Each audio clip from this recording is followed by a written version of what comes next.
Wait a minute, this is a song they keep playing on the radio, but then I've never had Hapo Tu, just there. It's right there. Piki piki.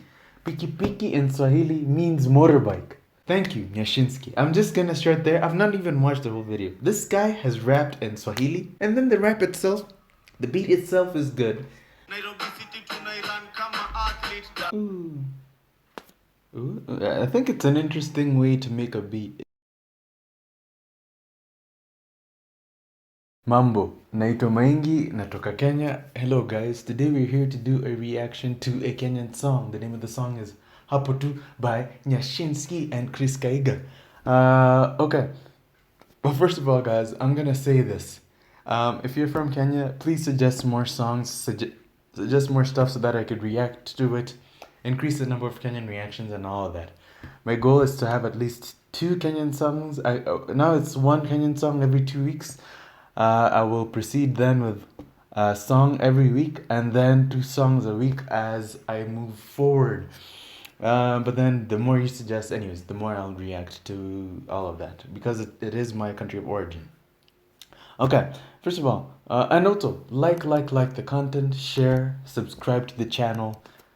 Yes, there will be great content coming, and I will talk about Kenyan history and culture and all of that within my videos. Okay. Now, what do we know about Nyashinski? I actually don't know much about Nyashinski. He's probably been an artist for a while now.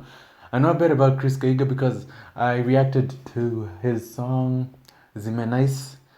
Zimenais. Zimenais. It was a good song. It was actually one of my favorite rap songs ever. It was really good, really well done. All of that. Okay, what about Kenya, my country of origin? I talk about Ethiopian history in the Ethiopian reactions, and then I talk about Somali history in the Somali reactions. Okay, so now it's time for Kenyan history because people might think we don't have history. No, Kenya has a lot of history. I'll only focus on specific segments. I won't get into history post-colonialism. Okay, I'll talk about. Okay, first of all, Kenyan history. First, we have the hominids, the Ornithogensis, which is 6.2 million years old. 6.2 million years old. So Kenya can be considered the cradle of mankind. Actually, Kenya markets itself as the cradle of mankind because of that. There's also Australopithecus, which is 4.2 million years old, and then Kenyapithecus, which is 3.5 million years old. All these are very old hominids found across very many parts across in the country. Tugensis, after, how do I explain? To the Tugen people, they are around, I think, the Elgeyo Marakwet County in the Rift Valley, former Rift Valley province, Rift Valley region, but the lower Rift Valley. Okay, I don't know how to further explain that. Moving on. Beyond that, we talk about, there are the sites where you could see art sites. And I don't know about those. I think Kobifora is a site to do that, and the Turkana area is also an important site for that. After that, we have the Kanisore pottery. Kanisore pottery can be found all around Lake Victoria. This is it's a pot making style. It's the same way people study Chinese ceramics and ancient Chinese coins and stuff like that. After that, the major event we do have is the Bantu people. They start moving from Central Africa, from Cameroon, what we know as Cameroon, to Central. First, they go to Central Africa, and then East, and then Southern Africa. They get to East Africa sometime in 1000 CE, and then Southern Africa later on. Okay, and then when I think about Kenyan history, I think I call this era the beginning of great civilizations. I think it starts in 1st century AD. This is where we start seeing TIW culture. No, not really precisely, but triangular in size warfare and stuff like that. And then the popping up of city-states all of a sudden. That happens in this era.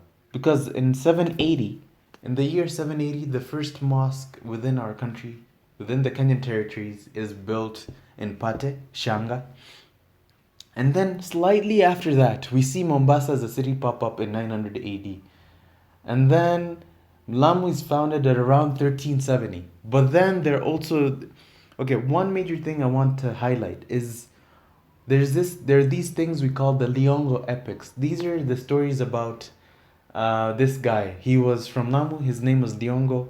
He was sort of like a hero. It's sort of like not like Robin Hood. I need a historical figure who is at the same level. Anyway, that's at around the 1300s. And then after that, what do we have? 1300s, 1400s. 1414, Sultan Omanindi sends giraffes to Bengal. Chinese see them, they like them, they take them to China. And that is thought to be what triggered Zheng He. Zheng He, he was a Chinese explorer. His ship disappeared, and then it is thought to have landed in the east coast of Africa. I think it was found in the east coast of Africa in Kenya. And of course, by that time, even Ibn Battuta, he's a Moroccan. He's already recorded stuff about Mombasa. He's already talked a bit about Mombasa. That's 13 something. So this history stuff, and then in the 1500s, what major thing happens? Okay, in 1498, the first contact with coastal Kenya and then Europeans. Vasco da Gama, he was a Portuguese explorer. He's a very famous Portuguese explorer. He lands in Malindi in 1498. And this is where you start seeing Portuguese words influencing Swahili. This is a table. A table in Swahili is known as a mesa. Why? Because in Portuguese it's mesa. It's a mesa. Vinho. Wine. Wine in Portuguese I think it's vinho. So then in Swahili it's mvinho. Mvinho. That's where that's from. We see that Portuguese, a bit of that Portuguese influence and flair. But by this time, people in the Swahili coast are already trading with Arabs and Persians. And then in the interior you have the Bantus ferrying in goods to and from the coast. This happens for a very, very long time. Such that by the time the more people come in, they find that the main people groups are the Kamba from Kenya and then the Nyamwezi in Tanzania. Those are the people groups that are trading within the interior and the coast. And then where's the name Kenya from? The name Kenya comes from Kenya, like the place where ostriches are found, or it could mean White Cap Mountain, and then you hear Kirinyaga. Kirinyaga is the same thing as Kenya, but okay. All these Central Bantu Kenyans, they speak almost the same language, but with a few transliterations. Kiri is this ki, and then this is Kikuyu and Kamba people are talking about, and then Nyaga, nya. It's always almost the same thing, which means ostrich. That means ostrich. So that's why people keep saying it's a place full of ostriches. Although I don't know if is that it? Yeah, it's ostriches. And then, okay, anyway, I've talked about the name of Kenya. I think the Omanis try to come and control parts of East Africa, Mombasa. Anyway, 1652, first major Swahili poetry is released. It's known as Hamzia, but it's written in Arabic script because Swahili didn't really have a script by that time. We move on. In 1776, when America is getting its independence, this is where we first start seeing Swahili secular poetry. It describes, I think this is by Muyaka bin Haji. Muyaka bin Haji, he's a guy who was talking about Mombasa, and I think it's internal politics. But then it was known as Mvita, Kisiwa cha Mvita, because every country literally fought for Mombasa, control of Mombasa. The Omanis fought for control of Mombasa. The Portuguese, African leaders as well, they were fighting for control because everybody wanted. It was a really strategic place to place a port and all of that. All these Swahili cities, they were led by a leader. They all had leaders. One major sultanate you'll hear about in Kenya is the Kilwa Sultanate. But then also, and think of Swahili states along the coast as city states, more along the how Italy used to be before. That's the best comparison I have, because I don't think, did African countries really have city states? That's why you'll find Mombasa, Malindi, they had different leaders. Lamu as well had a different leader. I think Zanzibar, if you go to Tanzania, had a different leader as well. Moving forward, the 1800s, this is where the Kamba and Nyamwezi, they're still trading, they're still ferrying goods between the interior and the ports and the coasts. But one major thing happens. In the late 1800s, Europeans decide to carve up Africa, and then the scramble for Africa begins. The next time I do a Kenyan reaction, I'm going to talk Kenya post the scramble of Africa. Anyways, now we're going to do the reaction to the song. I always had the history section because I talk about history, Ethiopian history, within the Ethiopian videos, Somali history, then the Somali videos. So it's only fair to also talk about my own country's history. I'm gonna start the song in 3, 2, 1. Wait a minute, this is a song they keep playing on the radio, but then I've never actually watched it. This is a mosque in Nairobi known as, I think, Koja.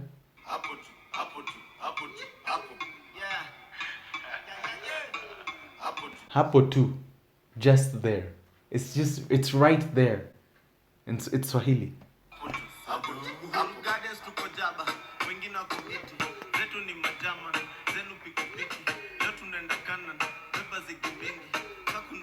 He says Zetuni Majaman, I think something like that, and then Zenuni Piki Piki Piki Piki. Piki Piki in Swahili means motorbike. I think it's because of the sound they make. So Piki Piki, I don't even know where that's from. I don't know the etymology, the derivation of the word. There's a way words form, the study of how words come about. I don't know where that's from.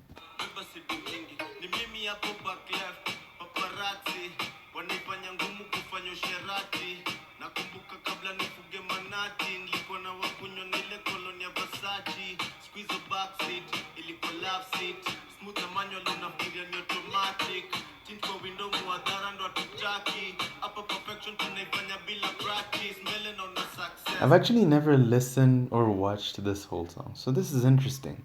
What we do have is this a Kenyan rapper. This is what...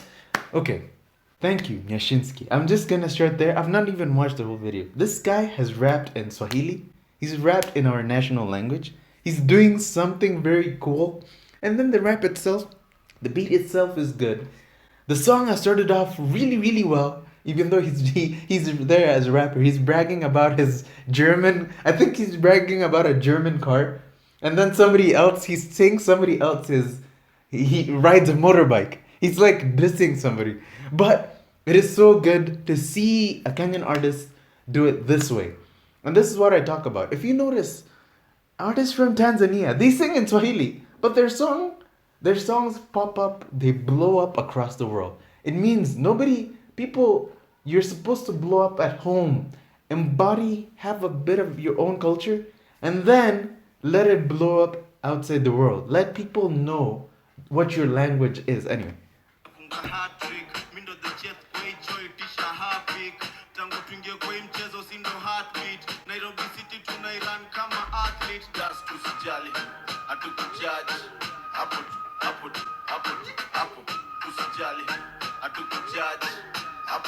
Usijali, don't worry. We hatukujudge is Sheng. This Sheng means we are mixing English and Swahili. Hatukujudge. We don't judge you. Okay.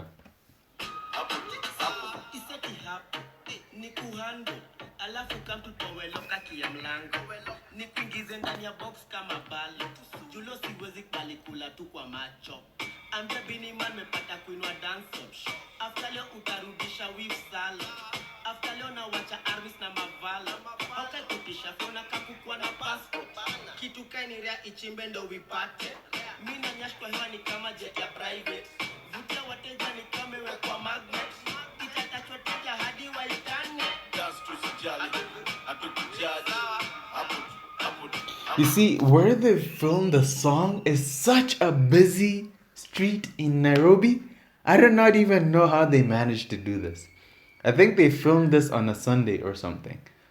Because that's the only time I would think they filmed this. Because I was even here the other day while doing another vlog. But then I didn't show this place. Because it's too crowded.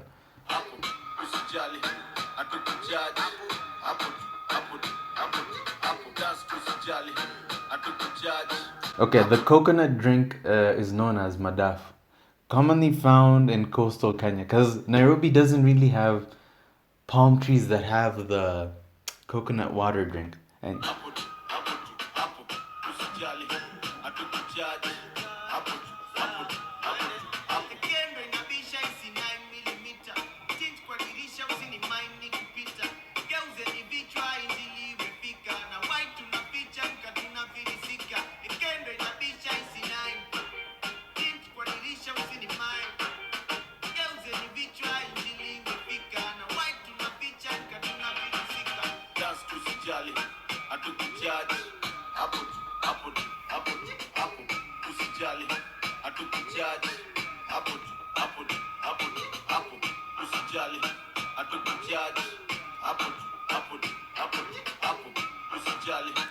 listen to that. Ooh, ooh.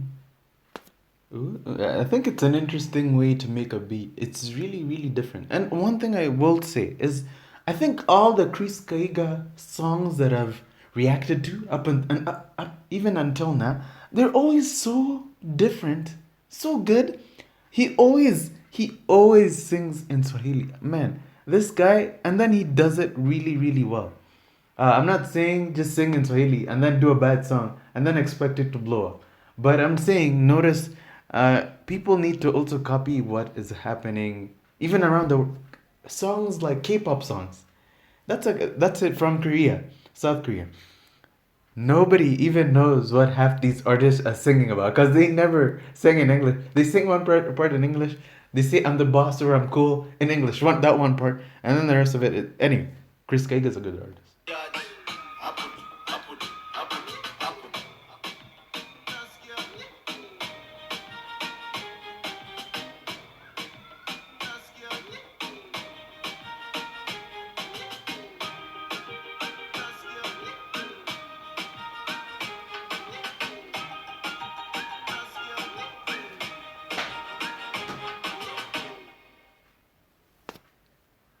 Ambition Media House. Okay.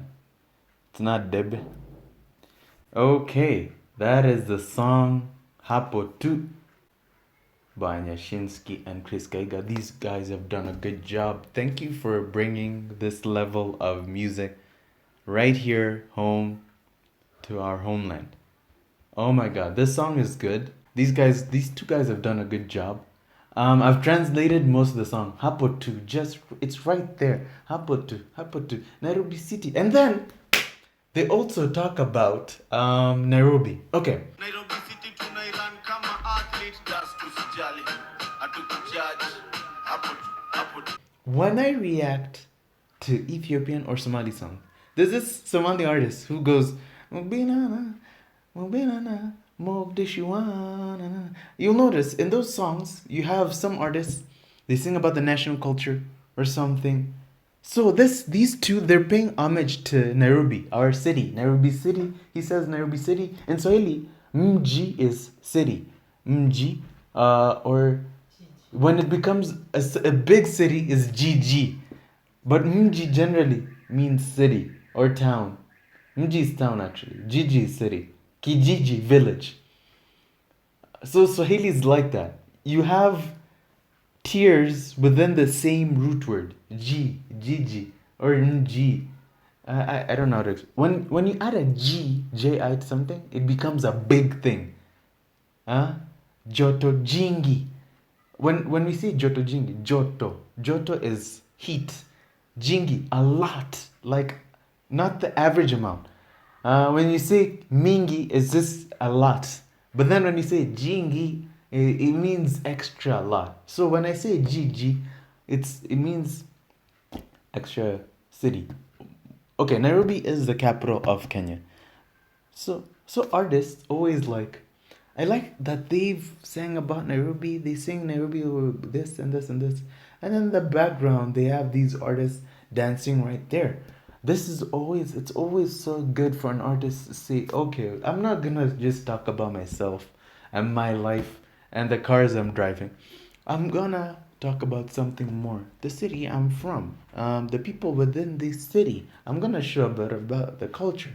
I mean, in this one, they didn't really show culture. They only showed Madafu. And I think I'm gonna release my vlog. I need to release my food vlog so that people can follow up with all this stuff. Anyway, good job to these two. Anyway, asanteni sana. Jisajili, subscribe to the channel. Asanteni sana then.